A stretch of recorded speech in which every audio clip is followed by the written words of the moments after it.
Queridos irmãos, bom dia a todos vocês. Graça e paz da parte do Senhor. Amém.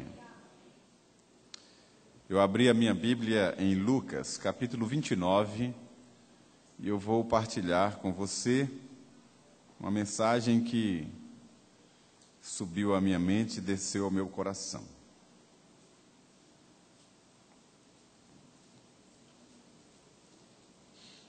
Lucas, capítulo 9. Porque 29 não existe, né? Agora, é Lucas 9, a partir do verso 57.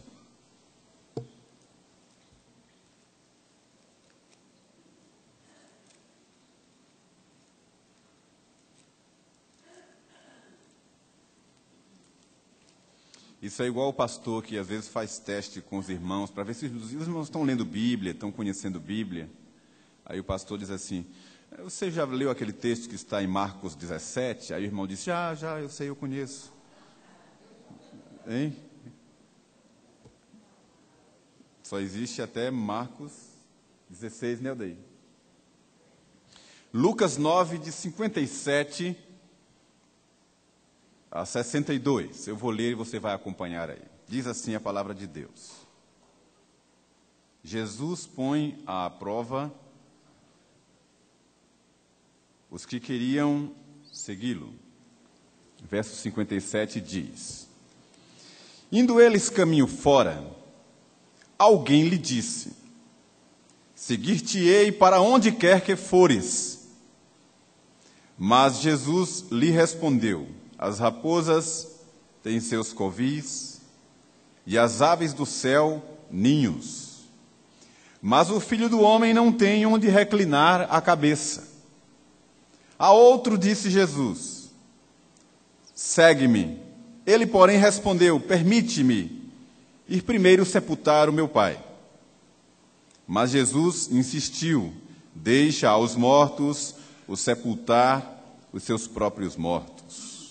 Tu, porém, vai e prega o reino de Deus. Outro lhe disse: seguir-te-ei, Senhor, mas deixa-me primeiro despedir-me dos de casa.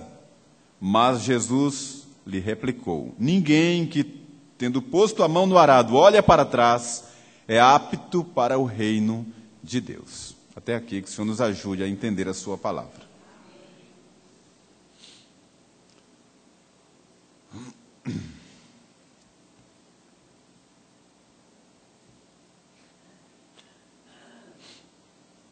Queridos, para você entender essa porção, você primeiro tem que ler os evangelhos, para entender o contexto. E recomendo que você leia também alguns livros históricos, alguns comentários, e então você vai entender o impacto da presença de Jesus na Palestina naqueles dias. Não foi algo fácil, algo natural, não foi apenas uma revolução, ou apenas uma novidade de um grande líder.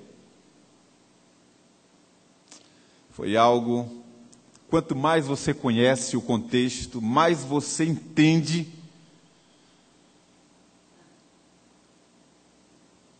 o poder, o impacto de verdade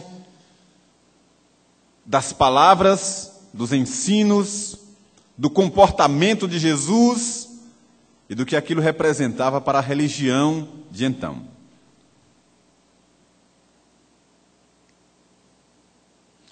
Eles não estavam acostumados com nada daquilo.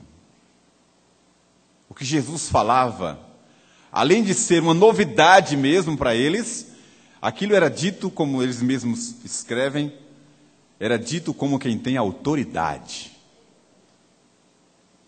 Certa ocasião, alguns soldados foram enviados para trazer Jesus preso. Eles sabiam onde Jesus estava pregando. Era numa casa. Jesus pregava em casas, pregava na sinagoga, pregava ao ar livre, à beira-mar, em todos os lugares. Mas agora ele estava pregando numa casa. E alguns soldados foram enviados para trazer Jesus preso. E era já o fim do ministério terreno de Jesus. Para as autoridades religiosas, o estrago já era muito grande, de modo que aquela comissão dada àqueles soldados era coisa de vida ou morte. Eles não podiam voltar sem Jesus. E a Escritura diz que eles chegaram lá e Jesus estava ensinando aos seus discípulos. E eles ficaram paralisados.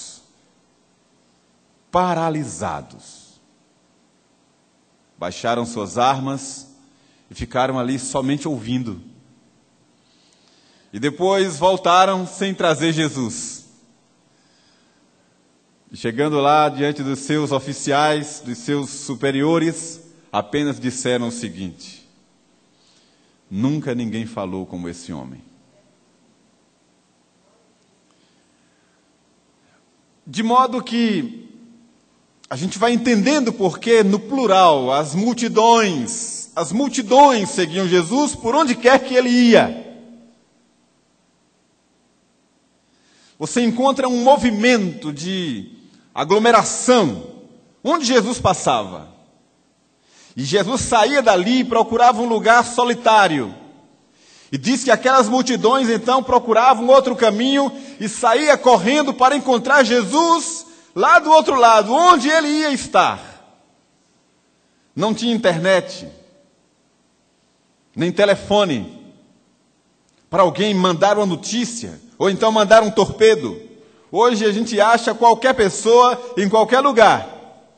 Existe inclusive agora um sistema que monitora as pessoas via celular.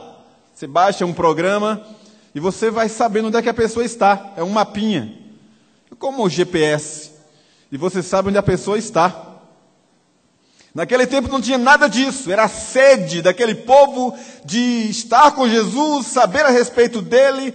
E tem uma passagem que Marcos registrou que é curiosa. Jesus estava pregando próximo ao Jordão, e as multidões ali do lado dele, ouvindo a mensagem. E aquilo ficou cansativo demais. E a Escritura diz que eles não tinham tempo nem para comer.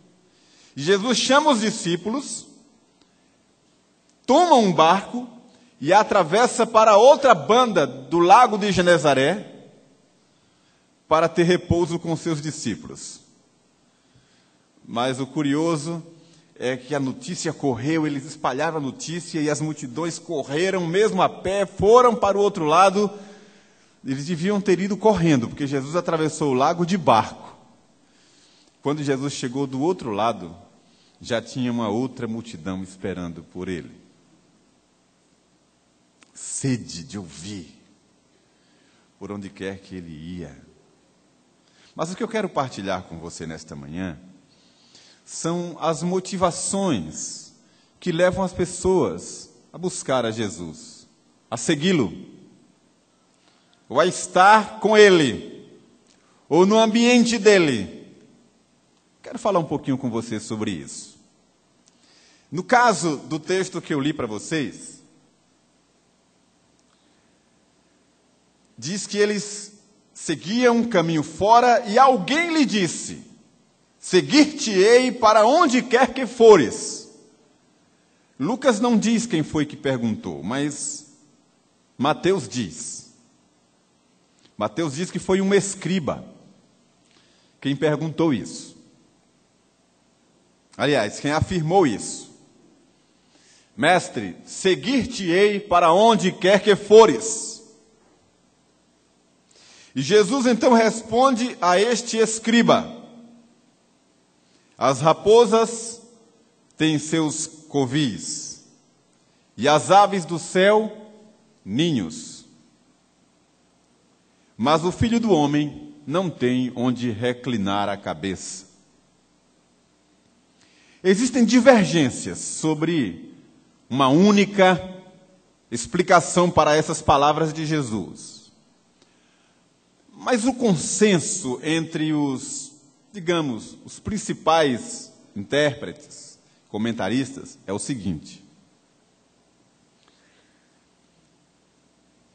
não é a afirmação do escriba quem revela isso. É a resposta de Jesus. Porque a afirmação do escriba pareceu ser uma coisa mais que natural, piedosa, interessada, antenada com os valores do reino, digamos assim. Alguém que tinha entendido a missão do Filho de Deus e queria seguir com ele. Mas não é essa a intenção desse escriba, pelo que Jesus responde a ele. Vocês lembram daquele último momento de Jesus com os seus discípulos enquanto estava aqui na terra? Em que Jesus chega para eles para se despedir.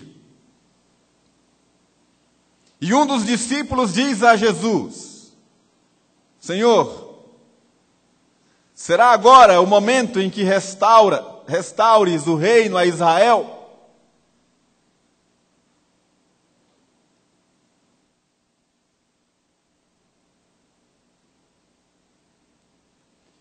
E momentos antes, a gente encontra 2 discípulos, acompanhados da mãe, fazendo também um pedido específico a Jesus. Senhor, dá que no teu reino eu me assente à tua direita e o meu irmão se assente à tua esquerda. Inclusive, um dos evangelistas diz que quem fez o pedido por eles foi a mãe, a mulher de Zebedeu.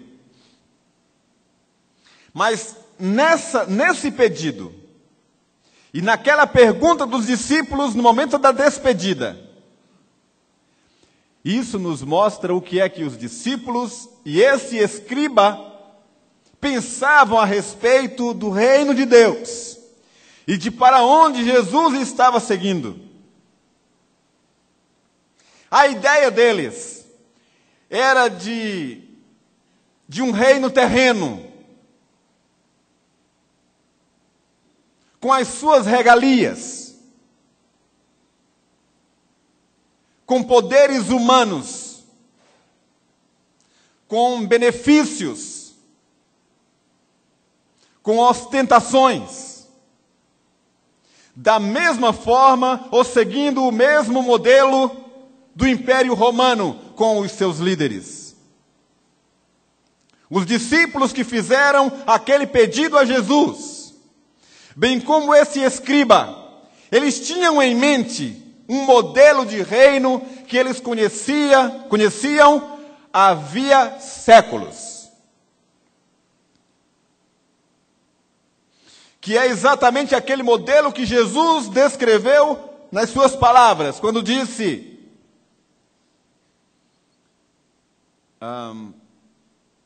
entre os maiorais, entre as autoridades do povo, eles lideram assim, com opressão, com ordens, pisando no pescoço das pessoas.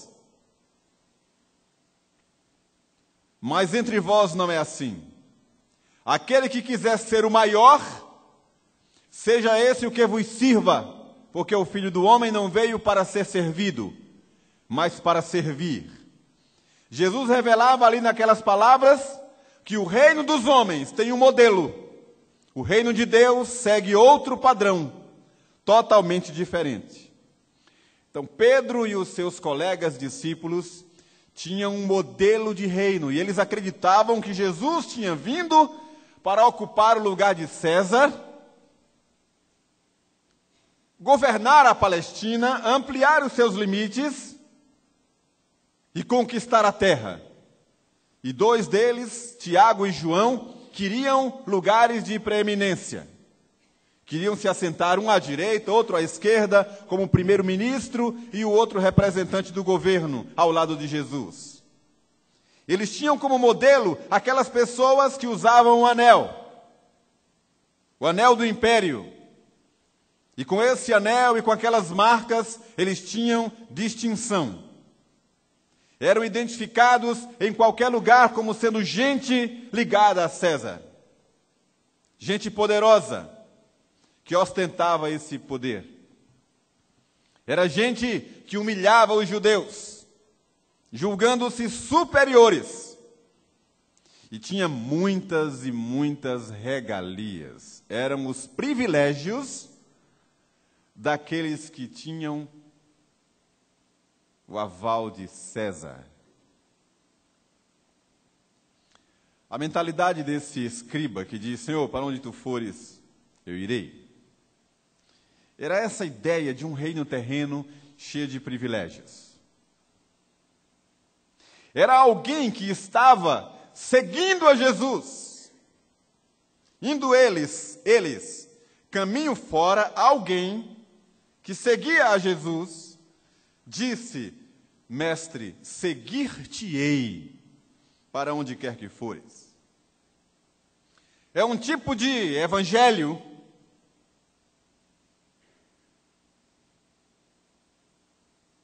de benefícios pessoais. É um tipo de ideia a respeito do evangelho de conquistas pessoais. É uma ideia de um evangelho que proporciona regalias e bens materiais e posições, prestígio às pessoas. Tiago e João queriam prestígio, um à direita, outro à esquerda. E aqueles que acreditavam que Jesus iria para um posto elevado perante os homens, ele disse: Senhor, para onde tu fores, eu irei, eu quero estar lá também. É um evangelho triunfalista, megalomaníaco, que procura revelar uma ideia de reino de Deus, que não é a que Jesus viveu, transmitiu e entregou aos santos. O Evangelho de Jesus, se você voltar uma página, não volte agora não, é só uma ideia. Se você voltar uma página, você vai encontrar exatamente Jesus colocando à prova aqueles que queriam segui-lo. E ele está dizendo ali atrás, depois você confere em casa, na sua devocional, dizendo que segui-lo é sinônimo de renúncia. Seguir a Jesus, segundo ele mesmo descreveu, é negar-se a si mesmo, é tomar uma cruz e segui-lo. É muitas vezes sinal de humilhação, de confronto, de perdas. Eu estava lendo, antes de vir para cá, rapidinho assim, dando umas conferidas. Tem uma passagem que Mateus registra sobre a humilhação que Jesus passou pouco antes de morrer. Aquele escriba não sabia disso. Aquele escriba jamais imaginaria que seria assim. Jesus estava amarrado. Eles tiraram toda a roupa de Jesus. deixaram Jesus nu. Cobriram Jesus com um manto, dando risadas, gargalhadas, zombando dele. Fizeram uma coroa de espinhos, fincaram na cabeça dele, colocaram um caniço na mão de Jesus, uma vara na mão de Jesus.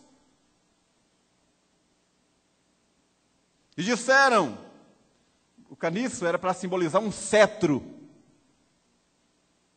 que os imperadores costumavam usar. E ficaram dando risadas e cuspiram no rosto dele e disseram,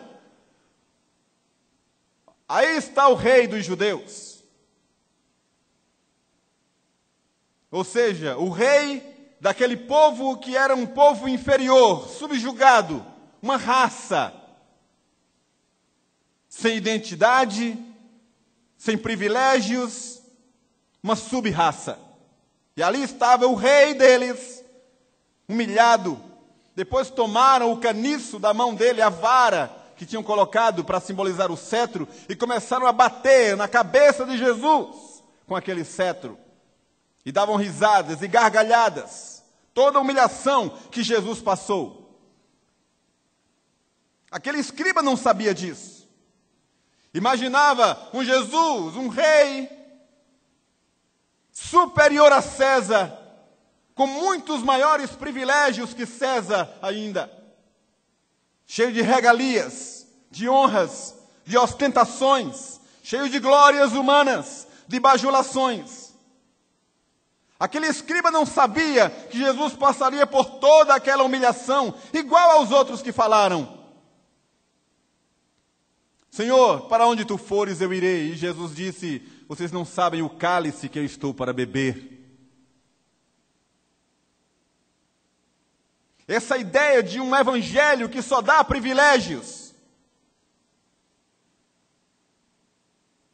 é antiga, não é de hoje, não é novidade entre os evangélicos, não é novidade dessa geração, é desde sempre. Jesus veio para sofrer, foi profetizado havia mais de 600 anos, antes de Jesus vir. O profeta Isaías disse que Jesus era um varão de dores. Alguém de quem se desviava o rosto, não havia nele aparência de formosura. Ele foi humilhado, traspassado pelas nossas dores. Os crentes já sabiam disso, menos aqueles religiosos. Mas hoje, ser evangélico é ser chique. As pessoas abraçam o evangelho ou correm atrás do evangelho ou vão à igreja para usufruir benefícios, para buscar algo para si, e algo que seja muito bom, de preferência. Os templos de muitas igrejas que carregam essa noção de evangelho estão abarrotados, superlotados de pessoas que querem usufruir dos benefícios materiais, terrenos e das glórias humanas que esse tipo de evangelho proporciona e promove e promete.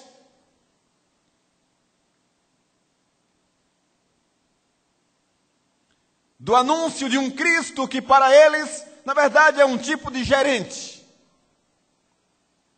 um promotor das causas humanas. Por essa razão, nesse tipo de igreja, nesse tipo de evangelho, nesse tipo de pregação, não há qualquer referência às exigências morais. É por isso que não se fala em renúncia, nem em cruz, muito menos em deserto.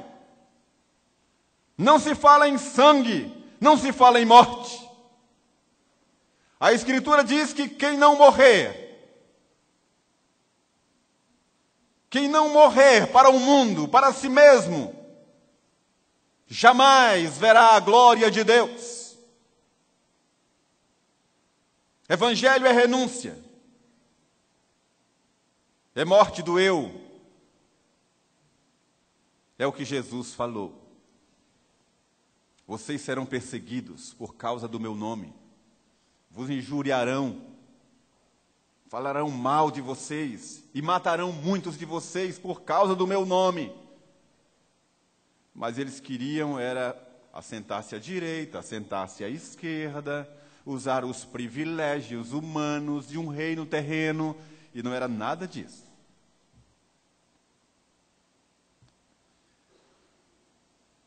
Aí diz a Escritura, continuando, que Jesus falou que as raposas têm seus covis, as aves do céu ninhos, mas o Filho do Homem não tem onde reclinar a cabeça.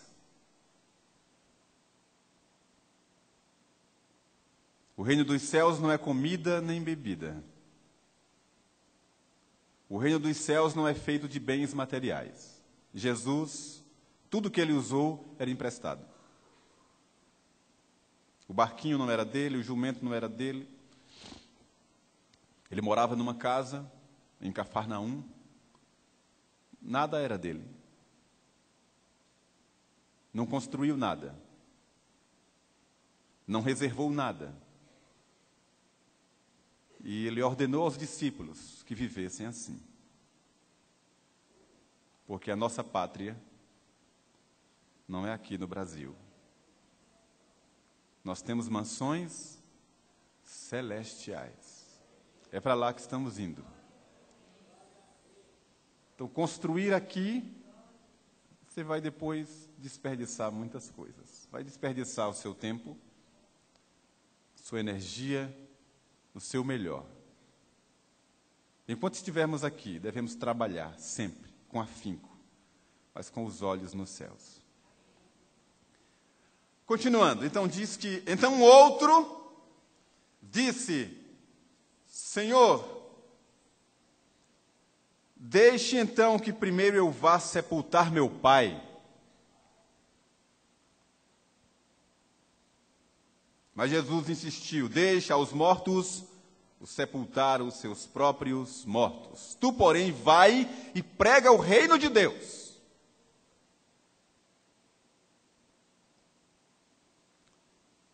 O que está implícito aqui na pergunta ou no pedido daquele que estava seguindo a Jesus é o imediatismo,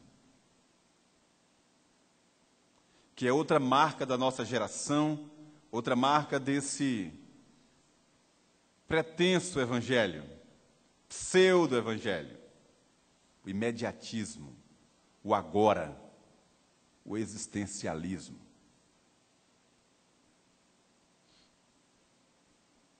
Nós estamos sendo treinados em nossa geração para viver o agora, para correr atrás das coisas de hoje. Eis a razão porque não se fala, não se pensa, não se diz nada a respeito da vida eterna como sendo algo que está tão distante, tão longe, tão improvável.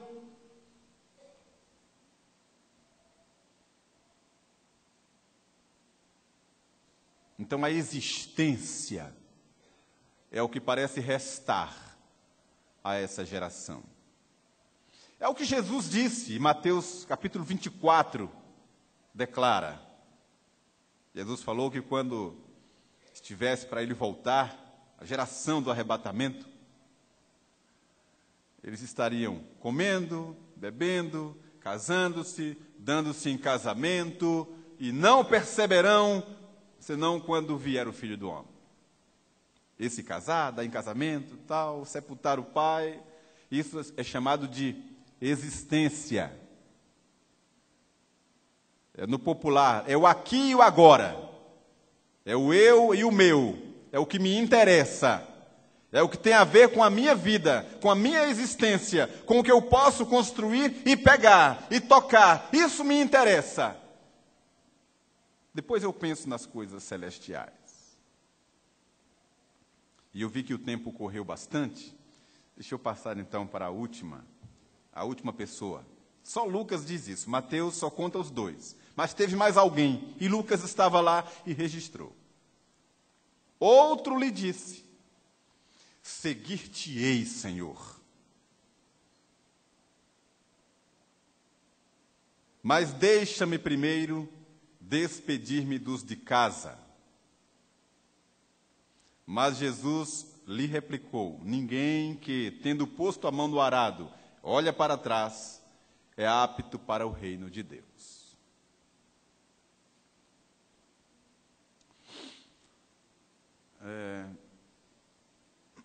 Nós já ouvimos isso. Provavelmente isso aqui tenha sido um jovem que falou. Lucas não diz quem era, mas isso se ouve mais do jovem. O despedir dos de casa não é ir em casa e dizer tchau para seguir a Jesus.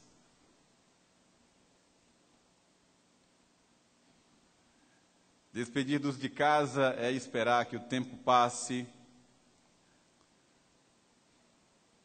Quem sabe um dia, na próxima geração,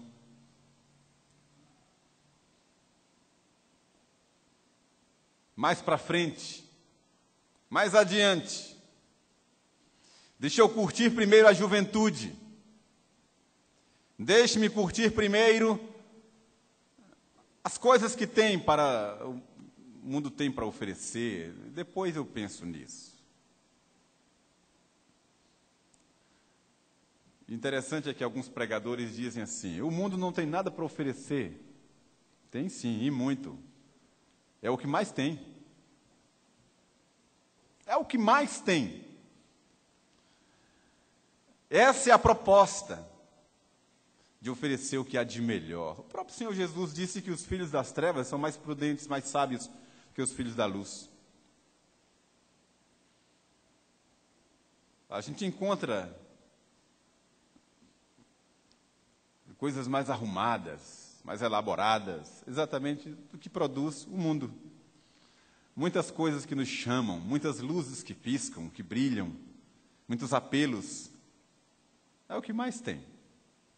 O que ocorre é que não é o mundo que não oferece nada. Oferece muito. É que tudo que o mundo oferece é passageiro, é fugaz. Não satisfaz, porque o que satisfaz a nossa alma é a presença de Deus. Então é um encanto, e encanta mesmo, mas é algo que vai passar. Não é algo em que devemos ancorar a nossa existência, gastar as nossas energias. Nós devemos gastar os nossos dias servindo ao Senhor. Aí veja o que é que Jesus diz. Jesus responde a este assim: ninguém que, tendo posto a mão no arado, olha para trás, está pronto para o reino de Deus.